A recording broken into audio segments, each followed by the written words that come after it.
आपके पास विचार दिन है। माननीय मंत्री जी, इस पे जल्दी कार्रवाई करें। हाँ बिल्कुल जल्दी कार्रवाई श्री करके इनका डॉक्टर नामांकन जसवंत सिंह करवा यादव। दिया जाएगा। 71 परमिशन दे दीजिए। माननीय अध्यक्ष महोदय, प्रश्न का खंड 1, बहरोड विधानसभा क्षेत्र में विगत 3 वर्षों में सामाजिक सुरक्षा पेंशन योजना अंतर्गत कुल 23,068 वृद्धजन पेंशन पात्र पाए गए। इनमें से 22,619 पेंशनरों को पेंशन दी जा रही है तथा 449 पेंशनरों के प्रकरण निम्नलिखित कारणों से लंबित वंचित हैं।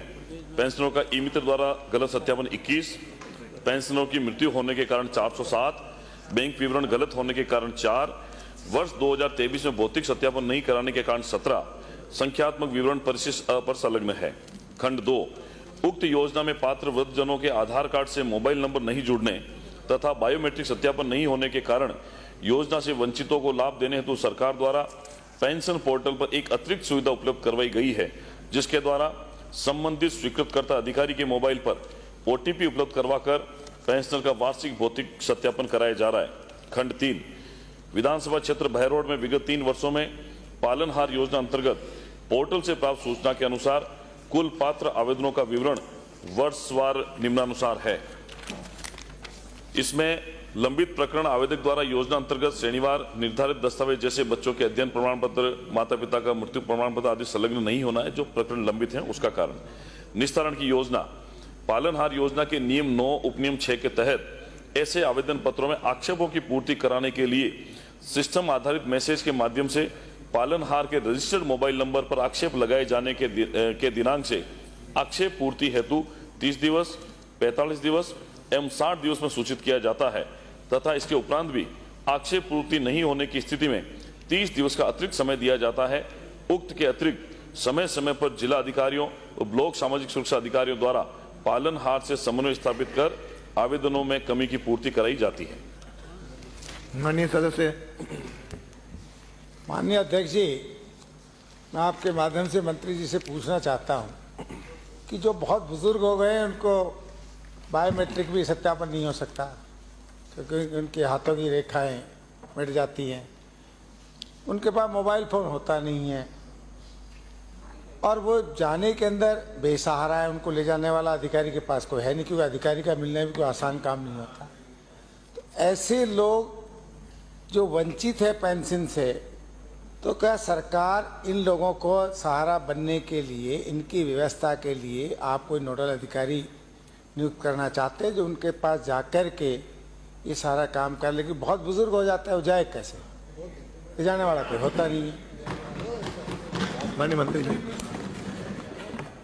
माननीय अध्यक्ष महोदय, बहरोड से आने वाले माननीय सदस्य का जो पूरक प्रश्न है वाकई में पूरे राजस्थान के उन वृद्धजनों के लिए है जो अपनी शारीरिक अक्षमता के कारण ना तो वेरिफिकेशन करा पाते हैं, ना उनको पेंशन का लाभ मिल पाता है। मैं इसके लिए माननीय सदस्यों को इस सदन के माध्यम से अवगत कराना चाहता हूं कि पेंशन सत्यापन हेतु बायोमेट्रिक ई मित्र पर मोबाइल ऐप के माध्यम से कर सकते हैं। यदि संबंधित पेंशनर का मोबाइल नंबर लिंक नहीं हो या अंगूठा ना हो तो उस स्थिति में स्वीकृतकर्ता अधिकारी ग्रामीण क्षेत्र में बीडीओ, शहरी क्षेत्र में एसडीओ के मोबाइल के से सत्यापन किया जाता है।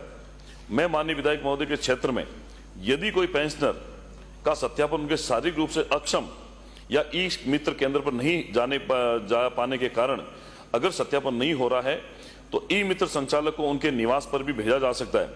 राज्य सरकार सभी ई मित्र संचालकों को स्वीकृतकर्ता अधिकारी ग्रामीण क्षेत्र में बीडीओ, शहरी क्षेत्र में एसडीओ के माध्यम से ऐसे प्रकरणों में मानवीय संवेदना का ध्यान रखते हुए प्रत्येक व्यक्ति तक पहुंचने का प्रयास करेगी।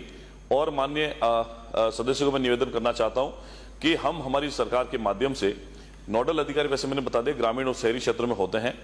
ग्राम पंचायत में जो स्वीकृत ई मित्र होते हैं उनके माध्यम से स्वीकृत होने के बाद वेरिफिकेशन होता है प्रत्येक साल में, लेकिन कुछ वास्तव में ऐसे होते हैं जो वहां नहीं पहुंच पाते। तो हम बीडीओ के माध्यम से ग्रामीण क्षेत्रों में जो ग्राम सेवक है उनको परमानेंटली एक सर्कुलर जारी करेंगे ताकि वो वहां ई मित्र के माध्यम से वहां जाए और उन बुजुर्गों का, वृद्धजनों का जो पेंशन का लाभ नहीं मिल पा रहा उनके माध्यम से वो कर देंगे। एक मिनट अध्यक्ष जी, एक सेकंड के समय हो गया समाधान।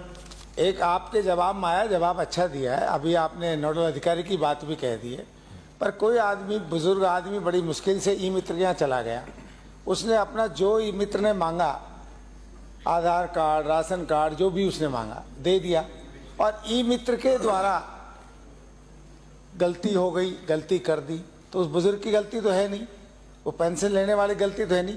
तो और ऐसे में ई मित्र काफ़ी लोग आजकल अपनी फीस लेकर लापरवाही करने लग गए हैं, जो आपने जवाब में भी दिया है ई मित्र की उसका। तो ऐसे उनको घर भेज रहे हैं। मित्र के खिलाफ कोई कार्रवाई करने की योजना रखते हो या की आज तक कोई कार्रवाई? माननीय अध्यक्ष महोदय, कुछ कहना चाह रहे हैं? ये भी बिल्कुल सच बात है कि जब ई मित्र जो होता है वो कहीं अपनी गलती के कारण पेंशन का जो लाभार्थी है उसको पेंशन नहीं मिलती है, वाकई उनकी गलती के कारण।